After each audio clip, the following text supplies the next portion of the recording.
I always believed that a mother's home remained open to her children forever, no matter how old they became, no matter where life carried them.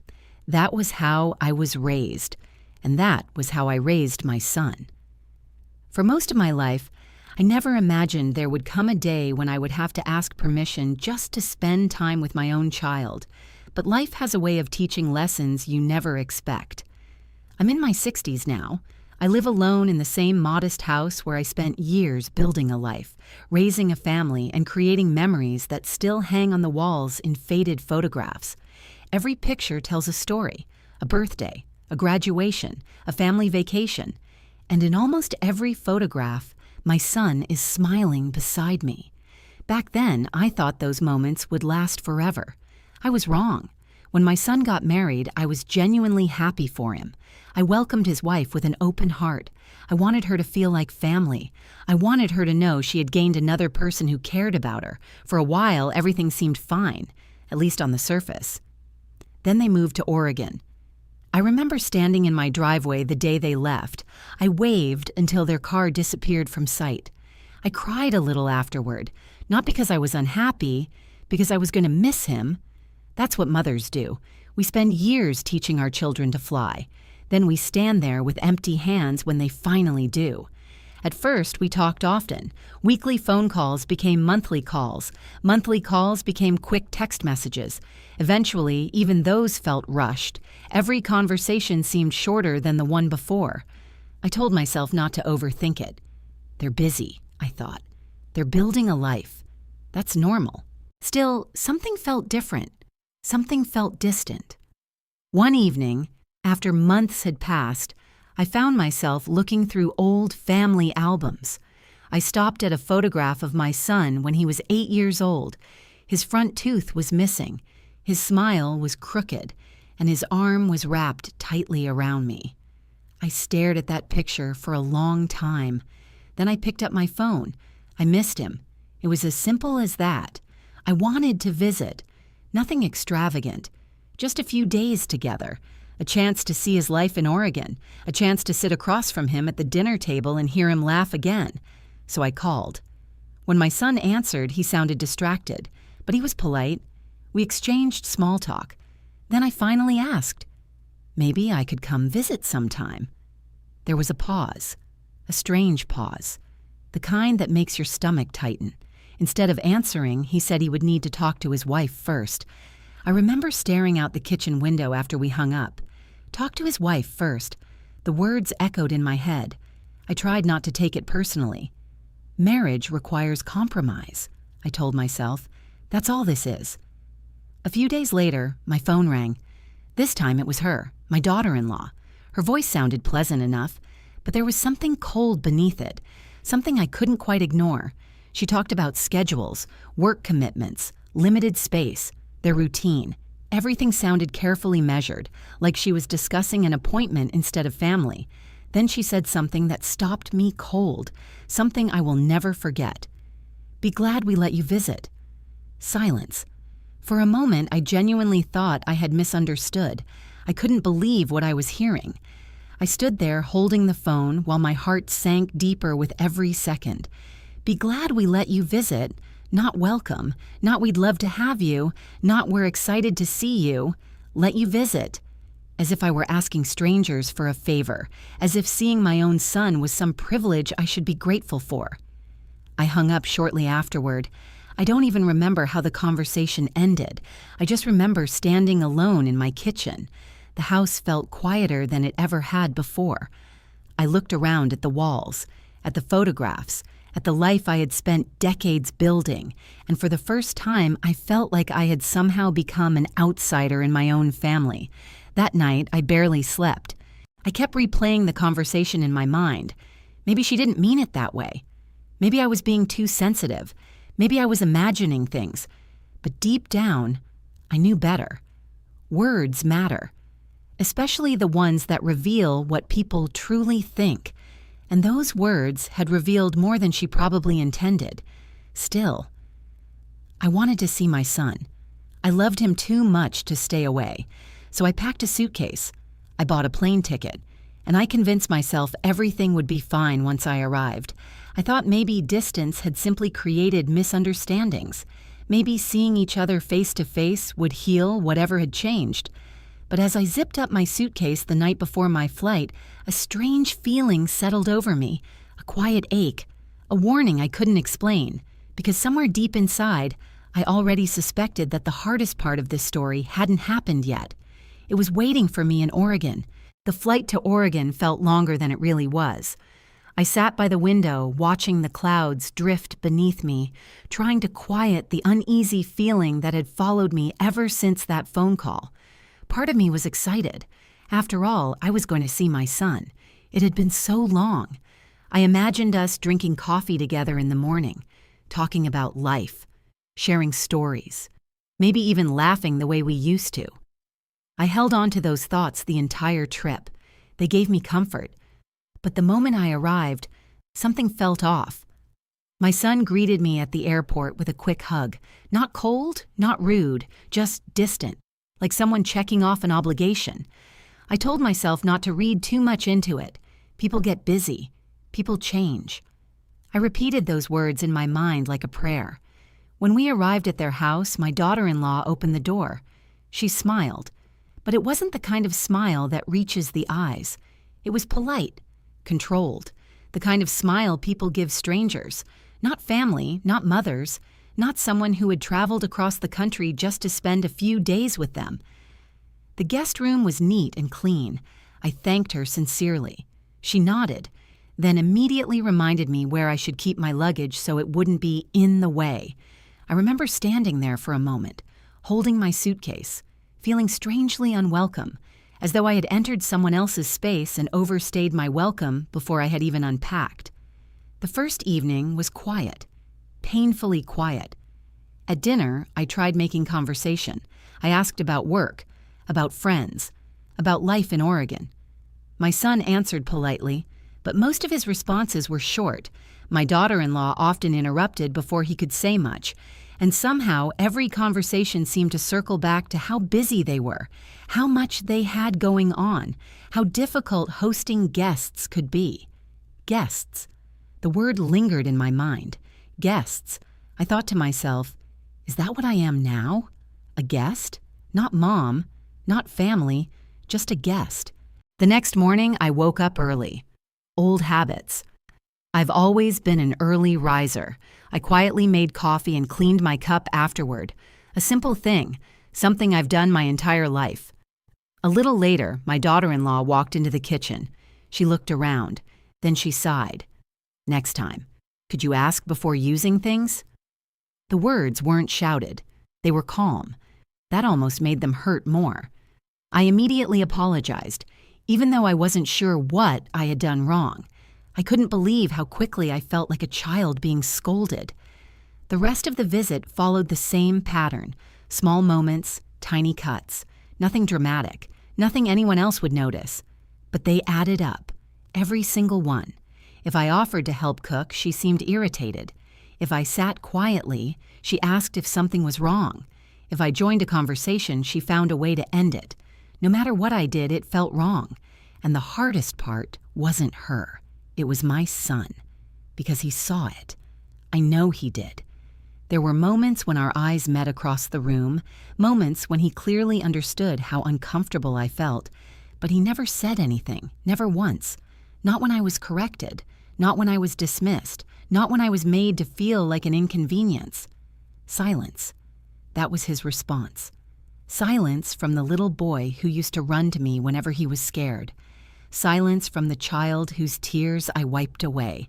Silence from the son I had spent my entire life protecting. One afternoon, we all went out for lunch. I remember trying especially hard that day, trying to be cheerful, trying to fit into their world. At one point, I started telling a story from my son's childhood, a harmless memory, something funny, something sweet. Before I could finish, my daughter-in-law rolled her eyes slightly and said, "We've heard that story enough times." The table fell silent. I felt my face grow warm. I stared down at my plate. For a moment, I didn't know what to say. What hurt wasn't the comment itself. It was what came after. Nothing. My son said nothing. Again. I smiled weakly and changed the subject. But inside, something shifted. Something important. For the first time, I stopped trying so hard. I stopped chasing approval. I stopped searching for signs that I was wanted, because the truth was becoming impossible to ignore. I wasn't there because they missed me. I wasn't there because they wanted family time. I was there because they felt obligated, and obligations have a way of revealing themselves, especially when love begins to disappear. The final morning arrived faster than I expected. My suitcase sat by the door, the same suitcase that had arrived full of hope. Now it felt heavier, not because of what was inside, because of what I was carrying in my heart. On the drive to the airport, very little was said. The silence filled every corner of the car. When we finally arrived, my son hugged me goodbye. Briefly, quickly. Then he stepped back. I searched his face. I wanted to say something. I wanted to ask him why everything felt so different, why he had allowed all of this to happen, but the words never came. So I smiled, the way mothers often do when they're hurting, and I walked away. On the flight home, I stared out the window for hours. Clouds drifted below me, once again. Only this time, they brought no comfort. I kept replaying every moment, every silence, every dismissal, every small humiliation, and one question echoed louder than all the others. How had the little boy who once needed me so much become a man who could watch me hurt and say nothing? When I finally arrived home, the house felt emptier than ever before. I set my suitcase down, looked around the quiet rooms, and for the first time, a thought entered my mind that I could no longer ignore. Maybe the relationship I believed still existed had already ended long ago. And if that was true, I would soon have to make a decision neither of them would ever expect. When I returned home from Oregon, the silence felt different. Not peaceful, not comforting, heavy, the kind of silence that sits beside you in every room and refuses to leave. For the first few days, I tried to push everything aside. I unpacked my suitcase, watered my plants, ran errands, answered a few phone calls. I told myself life would return to normal. But every night, when the house grew quiet, the memories came back. The look on my daughter-in-law's face, the uncomfortable dinners, the awkward conversations, and most of all, my son's silence. That silence followed me everywhere. I would wake up in the middle of the night and stare at the ceiling. Sometimes I replayed every moment from the trip. Sometimes I searched for excuses. Maybe he felt trapped. Maybe he didn't know what to say. Maybe he was trying to keep the peace. A mother can spend a lifetime making excuses for the people she loves. I certainly did. But as the weeks passed, something changed. The pain slowly gave way to clarity, and clarity can be uncomfortable because it forces you to look at things exactly as they are, not as you wish they were.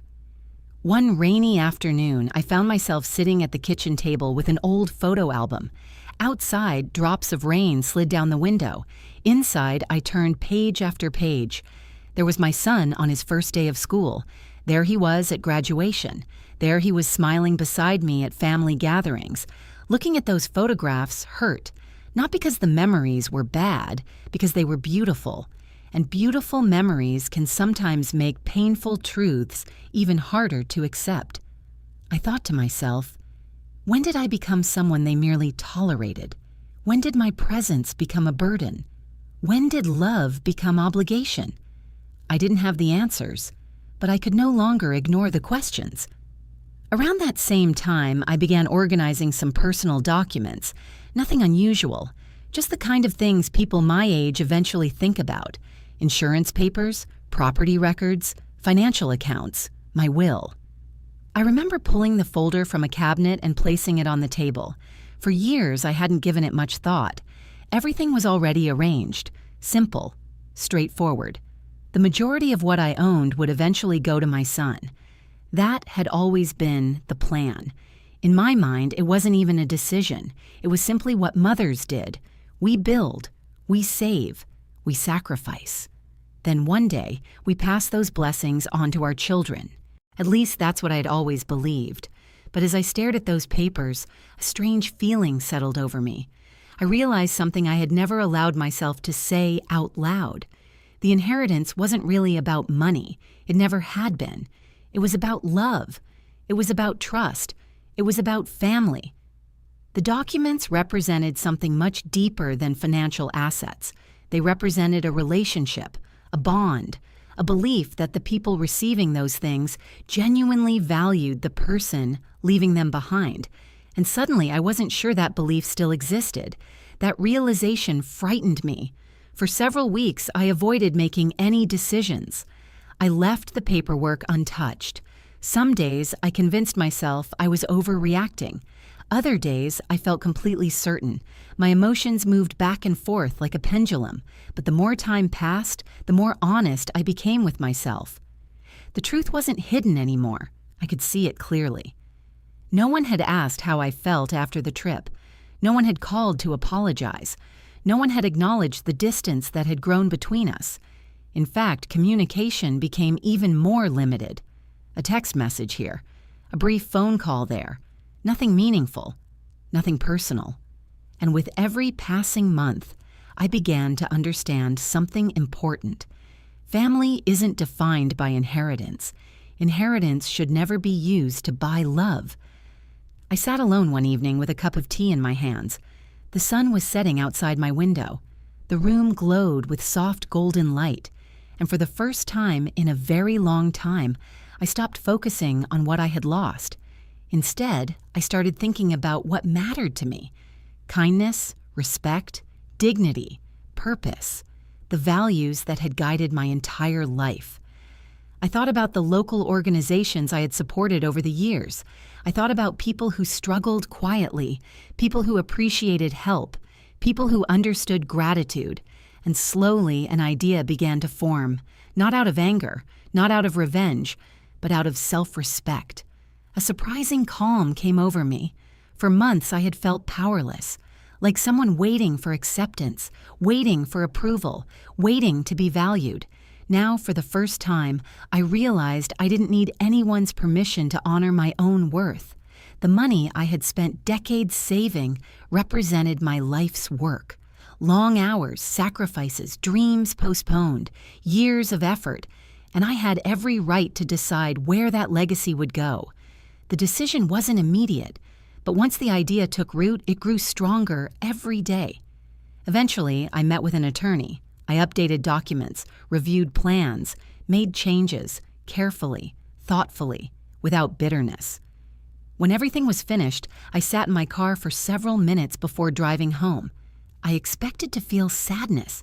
Instead, I felt something unexpected: relief, a quiet, steady relief, as though a burden I had carried for years had finally been set down.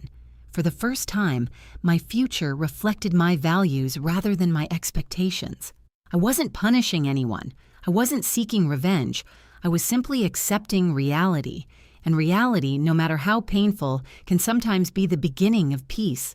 Still, I knew the story wasn't over, because decisions made in silence rarely stay silent forever. Sooner or later, the truth has a way of finding its way into the light. And when my son and daughter-in-law eventually learned what I had done, their reaction would reveal more about our relationship than any inheritance ever could. There is something people rarely talk about: the difference between anger and peace. For a long time, I thought they were opposites. I thought peace would come when someone apologized, when someone admitted they were wrong, when someone finally understood how much they had hurt me. But life doesn't always work that way.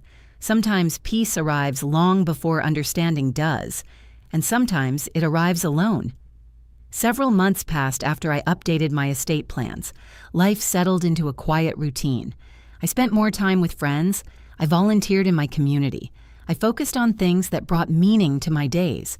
For the first time in years, I wasn't waiting for a phone call. I wasn't checking my messages every evening. I wasn't hoping for an invitation that might never come. I simply lived, and little by little, my heart began to heal. The hurt didn't disappear, but it stopped controlling me. Then one afternoon, everything changed. I was sitting on my back porch watching the sunlight fade across the yard when my phone rang. It was my son. At first I smiled.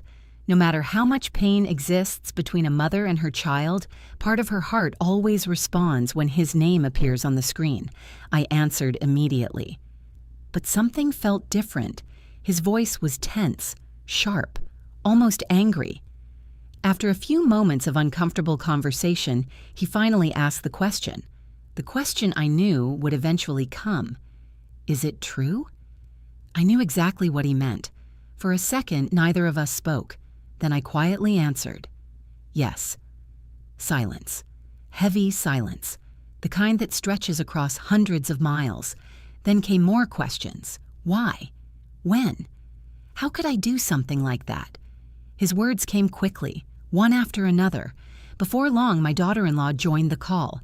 She sounded shocked, offended, as though I had committed some terrible betrayal.